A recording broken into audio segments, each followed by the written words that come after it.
And I think a lot of women as well have been very action driven. Like, well, if I'm not doing, then I'm not productive. And if I'm not productive, that means something about me. And that is completely the opposite of what Divine Feminine teaches, which is. But I think what people get mistaken is I'm not supposed to put in any towards of effort towards the things that I love. And I'm supposed to just like kind of lie like a dead fish. And like suddenly people are going to discover me while I'm on my bed manifesting and hoping that all these things are going to attract towards me.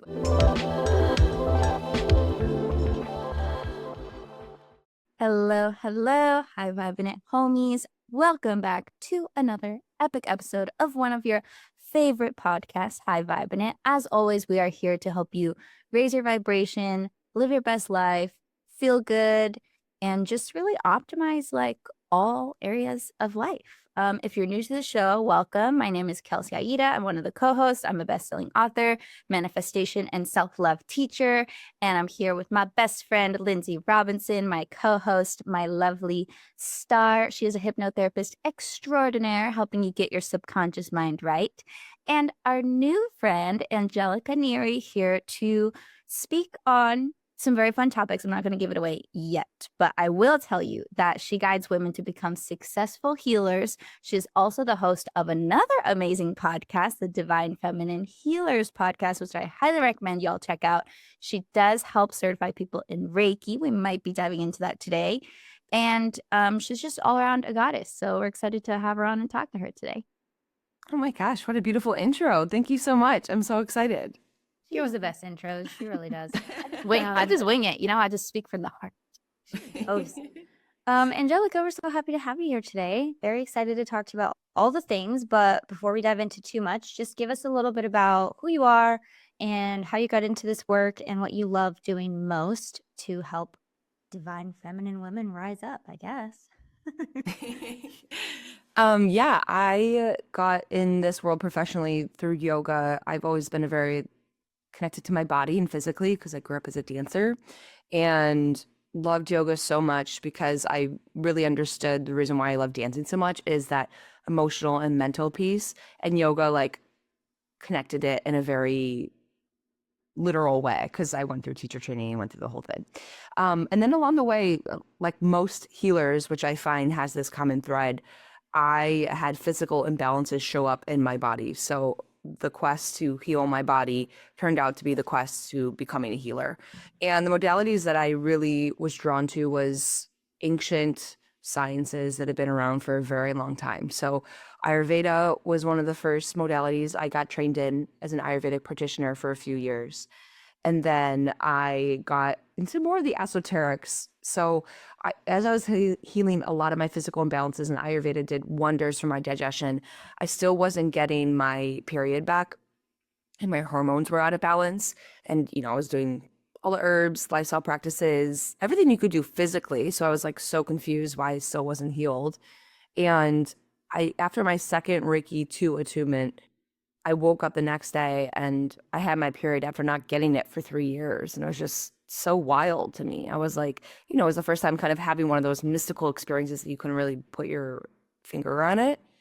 And then I was like, okay, there's kind of something to it. I was still skeptical about the whole thing because like I'm always like I think it's healthy to be skeptical about anything. But from then on, it just like it carried on that like this mystical element and being interested in spirituality and having these like synchronistic moments with myself and with my clients, it just felt like, oh, it's not just about the physical body. It's not just about diet and lifestyle. There's so much more behind it. So I really just like kept diving in and learning astrology. And as you know, there's like so many modalities in spirituality that I'm always a learner. I'm a 1-3 in human design. So that's just in my nature. I'm always gonna be learning something new. And yeah, I just like keep collecting the knowledge along the way. But yeah, that quest of me becoming a healer was to heal my own imbalances and be able to teach that to others. And now you do. No. Love it. Fellow investigator. What's the 3 again? In human martyr, I think. Is it? Yes. Is it a martyr? So it's like you learn through experience, through trial and error. Yeah. And then you share that with everyone. So like you're very fun. The gift of the 3 is like, guys, I already did this and here's what didn't work about it. So you don't have to do it again. Literally. Yeah. That's great. Well, We appreciate your sacrifice. We appreciate you going through the fire to help everybody Yeah. else.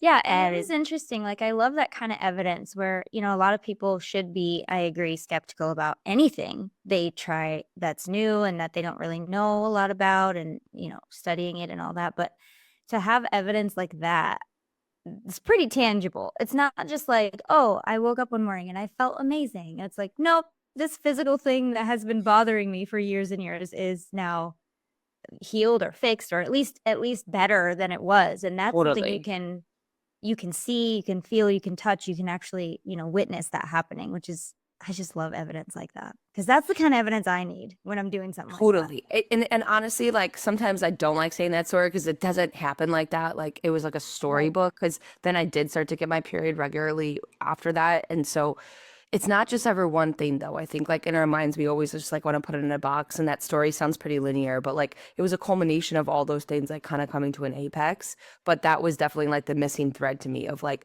when you're healing, you can't just think that it's just about your physical body. Like there's that mental, emotional, and energetic body and how it's all interconnected together. And for me specifically, it was tuning into the divine feminine and all these facets of the divine feminine. And now it's crazy to see how that's evolved. I'm sure you've realized too in your journey, like it evolves throughout. So now I help women heal their divine feminine essence because I that was part of my own healing. And it's so wild during these Reiki trainings because I feel like all these women come to me and that's like the medicine that they need. And in these experiences, we're all having like similar visions about the divine feminine that are coming through and then they get healed. No, I've never had another client who didn't have their period in that specific way, but as you know, it shows up in all other ways. Yeah. And side note about periods for all the women listening, which is I know like 98% of our listenership, like if you are having serious period problems and your gyno is like, well, I don't know, and they just like can't tell you anything, like explore other options because your period is such an important indicator of your overall health. So if stuff is going wrong there, it just means something more behind the surface. So I just want to validate you in that. If you've been like, oh, I've been going to the gyno and they have nothing to say about it, like, and you feel in your body and in your soul and in your heart that like there might be something wrong, just keep exploring alternative healing practices and seeing other people, other doctors, Reiki healers, acupuncturists, like they might be able to tell you more. So just thought that needed to be said. I want to ask you about, since you're a Reiki practitioner and a healer and a teacher, what are some common misconceptions about it? Because I think most of our audience is familiar with the general idea of it, but maybe a little more intermediate advanced of like, what do you think people get wrong about it? Hmm. Well, I have always led these trainings online. That just happened because of COVID. Like my first training was supposed to be in person, and then I was like pushed to do it online, and again, skeptical and didn't want to do that that way. And I think people are really skeptical about. It's so interesting. Like I think not having something tangible of like when Reiki, if you're getting it in person and like someone's like touching your body, it feels like, oh, well, we're doing something. Similar to like if you get acupuncture, it's like, oh, there's like little needles that are going in my skin. Like I feel like something's happening. But with Reiki, especially when you do virtual sessions or when I lead my trainings online virtually, people are like, I just don't know about that. And I agree. That was my experience at first. And then when my community is largely people from all over the world in a lot of different countries. So that first training, maybe someone in South Africa, someone on the East Coast, someone on the West Coast, someone in the UK. And everyone had this same vision of the divine feminine in their training in the attunement process. And everyone just was crying because they were blown away that each of that had their own meditation experience, but everyone saw the same thing. It was so wild and so crazy. And I, again, like those moments are these little validations of like, you are all connected. Like we needed to show you in a really specific and physical way of how this is being done. And then, of course, when the trainees actually practice on each other, and then they're like, oh my God, like you felt it at your heart. Like I was actually like giving energy to your heart. Or like when they say symbols and messages, they're able to pick on really, really quickly. And they're so blown away and amazed. And it's like, of course, it's your intuition. It's not bound by time and space. And you're able to go through, um, yeah, it doesn't matter about that. It's about tuning in and getting really clear on your gifts and being able to translate that in that way. That's a So good we one. need to know what they saw. What did everyone see? So keeping up with this divine feminine theme, everyone kind of had their like own personal experiences, but we were all in this like waterfall, very like healing waters area. And everyone was like dancing like naked in their divine feminine essence and like being really confident. It was crazy. And then everyone's like, "No, I was doing that." And I thought I was so weird because it was crazy to hear. And sometimes also I have to say, like, when you hear things like this and you're like, oh, okay, that's like not that crazy. It's one of those things when it's like when it happens to you and you feel it because it's so personal to you and you have these experiences, you know it's your intuition and you know it's all connected. But yeah, I just say that with a caveat. That's fun. That sounds super fun. I feel like Kelsey would just do that anyway on a Friday night. Just like, let me just tap into my divine feminine. That's I'm not like risk taking enough to do like the naked in public situation because I'm just like, someone's gonna catch me. I'm gonna get in trouble. But if that wasn't in the back of my mind, then How about 6-foot privacy fence, lots of property in the back, and a bonfire? Hedges. yeah. The hedges, yeah, exactly. Of your own little. I mean, my backyard's Bit pretty around. big. Like technically, no one's really seeing back there. I could do whatever I want. There you go. So just be. So when were you coming over? Let's do it. I'm doing it. Fly on down. Fly on down. I know.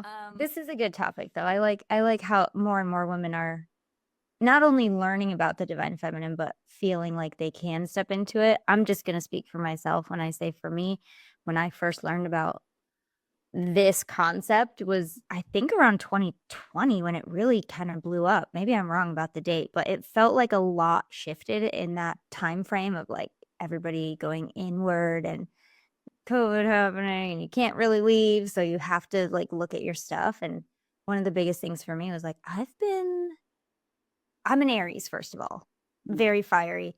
I kind of wore my masculine as a badge. My like avatar is Mars, the god of war. So it's like, let's go, For sure. And I've always been, and I think a lot of women as well have been very action driven. Like, well, if I'm not doing, then I'm not productive. And if I'm not productive, that means something about me. And that is completely the opposite of what divine feminine teaches, which is observe, go with the flow, let yourself rest. And it's like, what? For a lot of women, it can be a little scary. So do you see that? I mean, I'm sure you probably see women like that all the time. And like, how do you get them comfortable with this concept? Because I got to tell you, sometimes it's still very uncomfortable to be like, just sit down, just chill out, or just be. That's different. Yeah. And I do work with a lot of fiery women. Just like in general, like I relate to a lot of Mars energy as well because I have a Scorpio placement and exclusively all my clients have Scorpio placements. It's just the nature of what I do. And I love Scorpios. I think they get a bad rap. Evolved Scorpios, I should say. And with that fiery energy, you get so much fulfillment out of feeling successful and out of using that fire. And it's creative energy and just like the feeling of having an idea and putting it into something physical and putting it out in the world and getting it received is just like the best feeling ever. Like I'm going to go ahead and say that. Like I love work and I love success. So I empathize with all these women and, they'll come to me. They've been working in the corporate world for how many ever years. They've been burnt out. They've been exhausted. They've kind of listened to this concept and like, that's interesting. I'm exhausted right now. Like I'm not supposed to be doing all this. I'm supposed to be receiving and in bliss and in flow. That's interesting. Okay.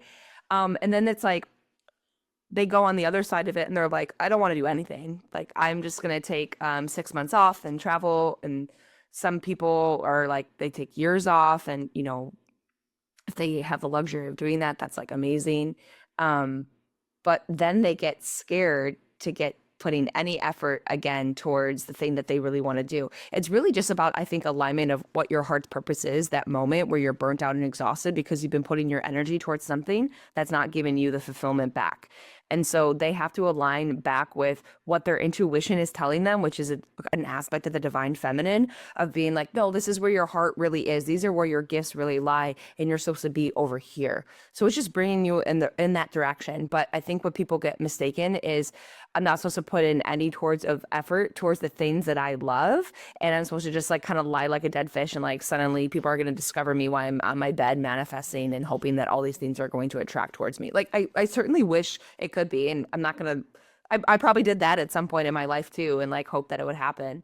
But it doesn't work like that. You really need to marry the divine feminine and masculine aspects to that. So, yes, put forth effort, but only when your intuition, you're connected with your intuition and you feel like it's a go and you feel called to it. That doesn't mean you're not going to be afraid. They're not going to have the self doubt. That's, of course, going to come along with it. And you're going to get challenges. It's going to be hard. There may be days where you still might be exhausted, but it's a different type of recalibrating where you feel so much more fulfilled because you're doing the thing that you love versus draining your energy doing something else.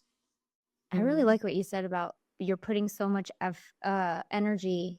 You're giving so much to something that's not giving you anything back. Like, oh my God, that resonated. I've done that so many times. And I love the way that you said it because now it's going to stick in my brain.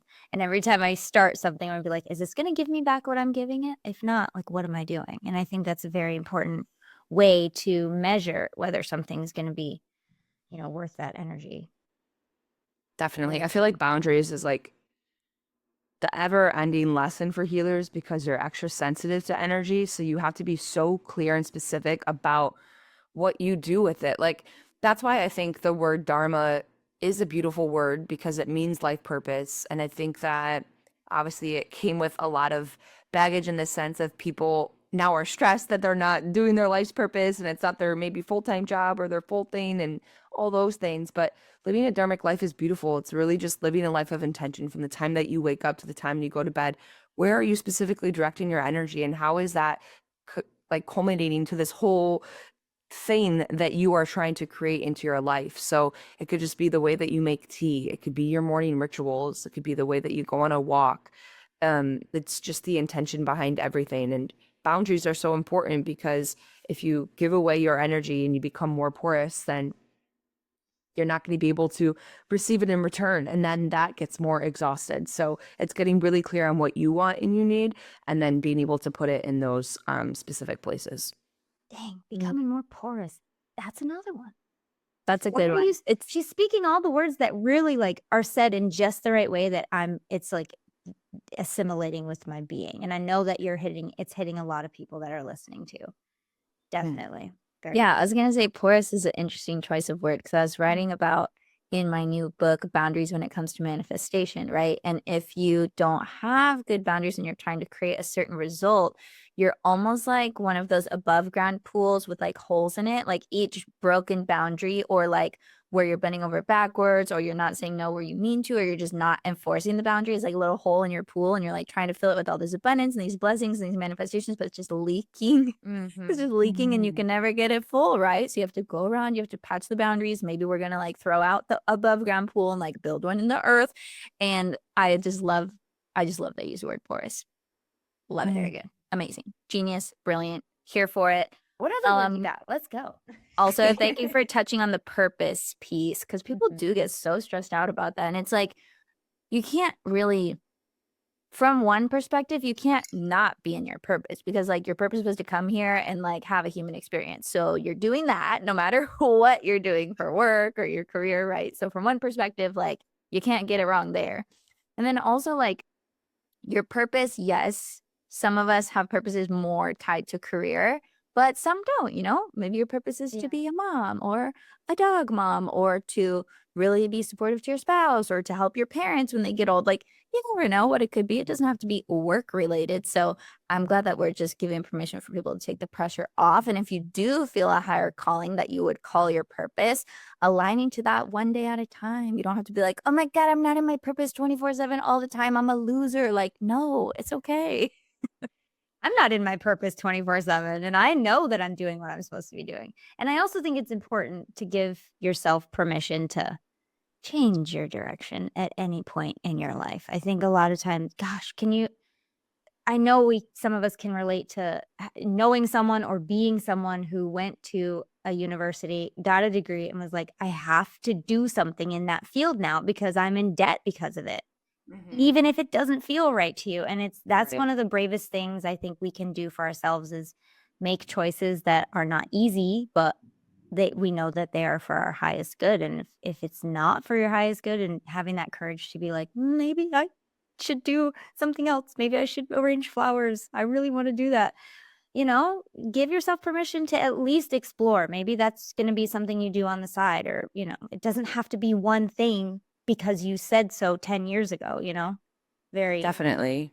very important for myself. If I'd have known that a long time ago, I would have saved myself a lot of trouble. So hopefully that helps someone. Well, and I feel like for anyone, really, like, purposes come in like themes, and the themes are like your values. So as long as you're living in alignment with those values, like, you are in your purpose, like, let's say the flower example, like, maybe one of the purposes of your life and one of your highest values is beauty. So, like, creating beauty in different ways, like, is you fulfilling your purpose that you assigned to yourself. So yeah, there's so many different ways to look at it. So I'm glad we're touching on it, because it is such, especially in the spiritual community, like, you have to align with your purpose. You have to be in your purpose. It's like so much pressure in this word purpose.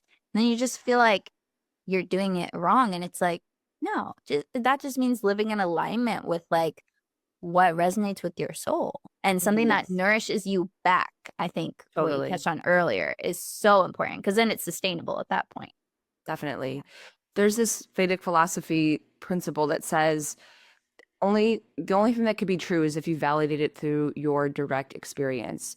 So, and truth is, it also has to be dynamic by nature. So if dynamic means it changes based to what the relative field is, and that's always going to be changing. So what was true for you 5 minutes ago or 5 years ago is going to be so different. And your job is just to be so honest of what's going on with you in that present moment, and then validating it through your experience. Like, so it's funny, like, if we were to do some type of linear trajectory, it's like, yeah, I was in that job and I was doing it to fulfill my parents' desires for me to be a lawyer or a doctor. And then I went into this healing world and I found so much more fulfillment.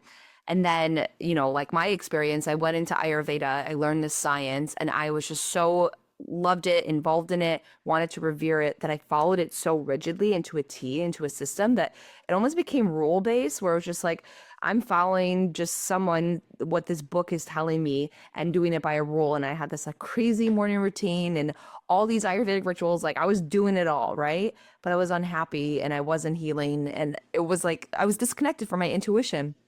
And so it was really like a journey about getting back to, okay, what feels right for me? In my experience, this isn't working for me. So even though this book that's been around for thousands of years says that these are rituals, that's not where I'm at right now. I need to meet myself where I'm at and be honest. So yeah, I just felt like I always try to do that too. Like, if I always say that I give recommendations, I give intuitive wisdom and healing sessions, and I say, try it on. If it doesn't work, then it's not for you. Try it on. I like that advice. Well, this obviously ties to the whole divine feminine energy vibes, but I want to go back to it I don't want to use the word practical, but like, what is a mental or emotional shift that you think is the biggest or most helpful, or maybe the first step, if a woman is like, okay, I know I'm really in my masculine a lot, I want to drop more into my divine feminine, but I don't know how? Like, is it that they have to let go of something? Is it that they have to embody something? Like, what would you say is the best shift for them to make? Besides getting naked and dancing around a fire, because Yeah, that's the number one. Well, that was a vision, so you could do that even in your in your dreams. But yes, do it in real life too. I would have to say slowing down for sure, because I think everyone moves so fast throughout their days that they're not even conscious of the things that they're doing. And if you literally can just pretend like you're pressing pause on your day, or like, instead of, when you can like make your podcast go slower, like 0.5x, and moving through your day a little bit more mindfully, you're going to bring so much more awareness to your intentionality. And the awareness is where the healing first happens. It's just awareness of, oh my gosh, I'm doing that self-sabotaging habit, or I'm talking to this person and that person's draining my energy. Like, so much more comes to light when you just are able to slow down. And then I think letting go is like usually a lot of people come to me and I'll guide them through a cleanse, because there's a lot that just needs to be cleared. There's either a backlog of emotions that they haven't digested. There's a lot of like habits and routines that are just like, oh, that's just like draining your energy. You don't need to be doing that. And it's just nice to kind of like clear the slate and start fresh, because that's what ultimately connects you to your intuition. You know, we could say diet for sure as a culprit of this. Like if you eat processed foods or if you're eating junk food that's like not conducive to your body, you're going to feel disconnected from it. But on the other side of that too, it's like, okay, am I putting myself in toxic relationships? Is the environment that I'm in really conducive to the person that I want to be? There's so many other elements to it that come into play. So yeah, I think slowing down and clearing space. One of the most popular hypnosis practices I do with sessions with clients is that energy. It's called an energy reset. And we just take them into a journey where they see all the ways their energy is being leaked. It's like who's got a cord, who has one of those like vacuum sucker things that are just, it's different for everybody, the visual, but for me it's like those vacuum hoses that's just hooked up all over my body and it's just being sucked out, and then just taking them out. Feeling that difference of like, oh my gosh, not only am I unplugging now, but I'm calling it back, and now it's my turn to decide where my energy is going. If you do that, like a visualization for 5 seconds, it make you feel a lot better. But it is so important. We don't think about doing that. We just trundle along through our day, and gosh knows how much energy is being given to things that we don't want it to. You know, people, places, events, past, present, future, that just, you don't need it. You don't need it, so let it go. Yeah, and I think we have a more and more culture too of like, I need to manifest more. And people think like, well, I want the relationship of my life. So that means I got to be doing more for it. And I think a lot we're like tipping the scales of like, actually, what can I do less of? What can I take off of my plate? What can I clear more? Is more simplicity. What can I clear more? I like that. Did you know that this show is 100% self-produced and made possible by listener support? If you love the show and want to help us keep bringing you all the good stuff, join our Patreon. Your support helps us cover editing, software, and everything we need to keep this podcast going and growing strong. As a Patreon member, you'll unlock amazing perks like early access to every episode, extended video content, behind the scenes footage, and more. And the best part, if you're one of the next 100 people to join, you'll get our exclusive manifestation toolkit valued at over $100 as soon as we hit our goal of 100 patrons. Head to patreon.com/highvibe to join, and we'll see you inside. Hey there, it's Lindsay. Are you ready to transform your life and achieve your biggest dreams? Well, welcome to the Align Your Mind membership. As a seasoned hypnotherapist, I've crafted a digital sanctuary where you can access powerful hypnotherapy audios anytime, anywhere. Imagine waking up each day feeling empowered, confident, connected to the universe, and ready to conquer your goals. With AYM, you'll experience deep, long-lasting transformations in every area of your life. If you're ready to rewire your mind, release what's holding you back, and start living your dreams, don't wait any longer. Just click the link in the episode description and start embodying your highest potential today. I like the simplicity approach because it is so easy to fall into the more trap, right? I need to consume more content, or I need to create more content, or I need to, exercise more, or I need to eat more healthy, or I need to do like X, Y, and Z. And it's like, yes, and your optimal life is a delicate balance of addition and subtraction, right? You're adding in the relationships and the activities and the ideas and the boundaries and whatever preferences you have that do feel good and nourish you. And we're subtracting what does not work and what does not optimize and what holds us back. So I think it's important to look at both things, don't just add things just to add them, especially if it's stuff in your house. Clutter at this time of year. I'm overwhelmed by all the presents and the things and the stuff. And I'm like, okay, well, this actually brings me to a question that I had, which is, well, I don't know if it's a question. Let me just kick you a scenario. Okay. So like this season that we're in now, it's not technically winter yet until December 21st. We got a little bit left, and then it is full-blown winter. Is this what you would consider the divine feminine season? Because it is more about rest. It is, for me, I would love to hibernate.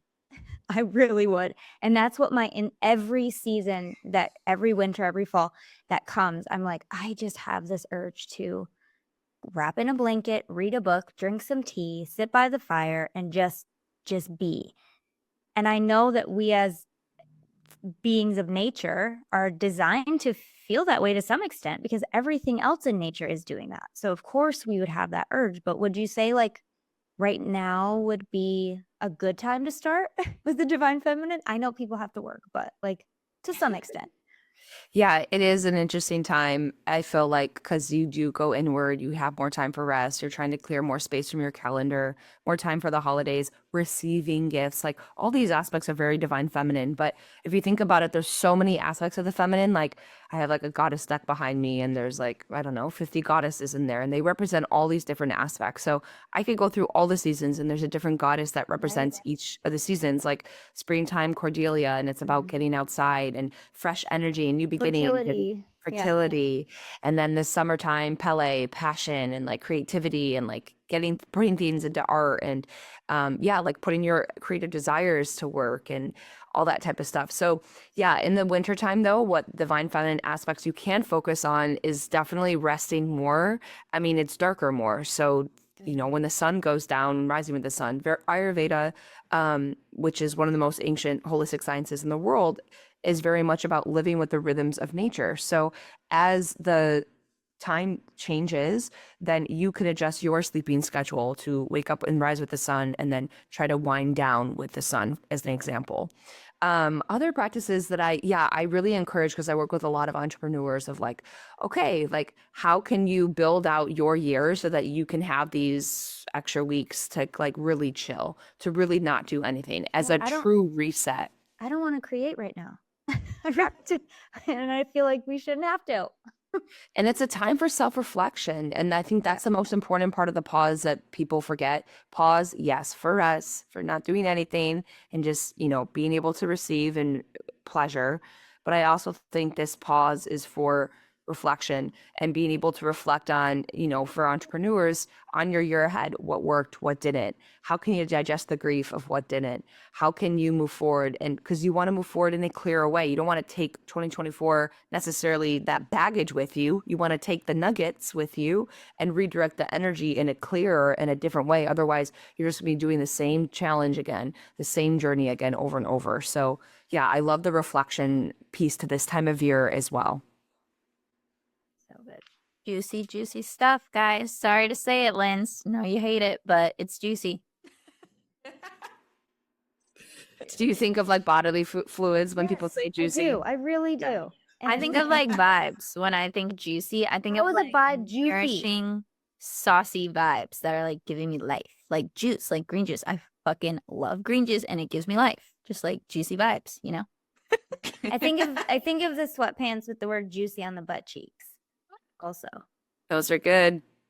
I just saw a meme the other day that was like some girl posted like just got my first vintage juicy outfit. And it was like just like what all the like stepmoms used to wear, like the pink with the juicy and like, well, that's just me thinking of like LA people. And then someone was like, that exists. Oh, no, it's vintage now. Well, at least we're not antique yet. Because once it hits 50 years, it becomes antique. But in between 25 and 50, it's still vintage. So I'll take vintage over antique any day. Oh my gosh. But still. That's funny. Okay, so I'm trying to decide what I want to get into now before we head over to the Patreon. I would love when we go to the Patreon if we could maybe use your goddess deck and pull a card or two for the people because we don't have a goddess deck. So that'll be really fun and go with the vibe of our conversation. And then maybe there we can also tap into the energy type conversation that we wanted to dive into. But to wrap up what we got going on over here, and for anyone who's like, what's the Patreon? That's where you can go to support the show. You can just donate a couple bucks a month. You get extended video versions of every episode. And we're dropping free hangouts for you guys in there, free bonuses every once in a while. So it's just a place where we give back to you for giving to the show and supporting the show with your small monetary donation. And it's really fun. And we're really like ramping it up for 2025. So you're going to want to be in there. And Lindsay, tell everyone about our special goal. Well, I'll tell them that, but I'll also remind everybody they also get early release episodes. That's my favorite one, and you never say it. So I always say it. Even though I'm the one who does it all on the back end. You get episodes a week before anyone else. You get episodes that no one else sees over on the Patreon for like a whole 7 days, and then everyone else gets it. So like you're VIP, PPPPs. If you want to live in the future, join our If you want to Patreon. live in the future, We always link to it in the show notes. But okay, help me with this. So we want to get to 100 patrons, and when we do that, something really cool is gonna happen. We're gonna give you guys some sort of, we're still creating it on the back end, but some sort of manifestation bundle package. So a gift, a very high value free gift from us to every single one of the Patreon people as soon as we hit our first 100 patrons. So get in there, join. As soon as we hit the goal, you guys are all gonna get a very juicy gift, if I do say so myself. And yeah, if you're already a patron, just like, hey, why isn't everybody else in here? This is the coolest place to be. Tell your friends and family, because you're gonna get the gift too. You're one of the first 100, so you'll get it. So tell everybody that you think might like the show. Everyone you know likes the show, and just strangers on the street. Just tell them. Strangers on the street, why join High Vibe and its Patreon? Totally. I think it would work. It's worth a try. Anyway, yeah, I love that. I would say more like strangers on the street, maybe just like, oh, I found this cool podcast. It's funny because I still work in a salon, and sometimes I'll overhear people like talking about podcasts that they love, and I'm like, well, have you listened to High Vibe in it? Because I think you'd really like it. And sometimes I don't tell them that it's my show. I'm just like, oh, it's a really good like spiritual podcast. Like, check it out. You'll love it. That's hilarious. Like other people's clients. Yeah, I just like put the little seed. Do you do that with your show? Also, I want you to do that with your show right now. Tell everyone about the Divine Feminine Healers podcast. Come to the Divine Feminine Healers podcast. And I don't have a Patreon, but I give a lot of good juicy info on that too. I'll do energy updates, astrology updates, all the juicy things in there. Wait, tell you, I live for a good astrology update. The real news. Yeah, I actually, one of the very few people I subscribe to on YouTube just does astrology updates. So I would listen just for that, guys. Astrology updates are where it's at. And plus, you're just an awesome human. So if you guys don't know her podcast, go listen to it. And where can people find you and work with you and all the things? Yes. The best way is just Instagram. I am Angelica_feminine_healer. I love giving value, and I'm a teacher at my heart. So there's always like a lot of things I want you to be able to learn and pull away from my Instagram page. So there's a lot of value in there. And then I give more value to my email newsletter peeps, and you can find all of this on my Instagram page, just link in bio. But that's also where I'll do like a full energy update, and then every full moon and new moon I'll give you a ritual and journal prompts so that you can do your own moon ceremony at home. And I also lead those live as part of my membership. So if you're wanting to get together with like a group of women, you've been wanting to go to moon ceremonies, wanting to work with energy, then that is the place to do it. That sounds so fun. We will link to all that in the show notes. Do you have any parting wisdom or words or message for the women listening right now? It could have to do with what we talked about or anything. I think if you have a desire for something, as becoming a healer or developing your intuitive gifts or something like that, it was a seed that was planted in you, and that means it's meant to come into fruition. So follow that. Like whatever your curiosities are, whatever led you to this podcast, know that it wasn't by mistake. It was divinely led. And yeah, you're meant to bring that into fruition. So start to listen to that and go after that. It's usually intuition comes in the form of being opposite of what feels normal to what everyone else is going to say. And what it looks like on paper makes no sense at all, but you feel it within you and it makes sense to you. So if you want to become a healer, then please follow that, because the world needs more of it. And I feel like this is like the intention every year. Everyone's like, this is the year more healers are going to be coming online. Like this is my little neck of the world that I'm in. But I just feel like we're in the wave of that for like the next decades and decades to come. So there's a whole other slew of you who needs to come up and rise so that more people can feel healed and bring more light into our world. That's going to be a clip. That's going to be one of our reels for sure when we promote this episode, because that was it. Angelica, you're awesome. Thanks for hanging with us. Thanks for taking the time. We will see you guys all over on the Patreon. Make sure to check out the show notes so you can get all the links and all the goodies to everything we've been talking about today. And we will see you in the next episode. If you're not subscribed to the show wherever you listen, make sure you subscribe so you never miss an ep. And we love you. Thanks so much for tuning into the show. Thank you to everybody who has left a review and shared the podcast with friends and family. We super appreciate it. It really helps the show a lot. You can further support the show by joining patreon.com/highvibe to get exclusive content, extended episodes, bonuses, and more. Thanks again for listening. We love you so much, and we'll be back with another new episode. Bye. Bye.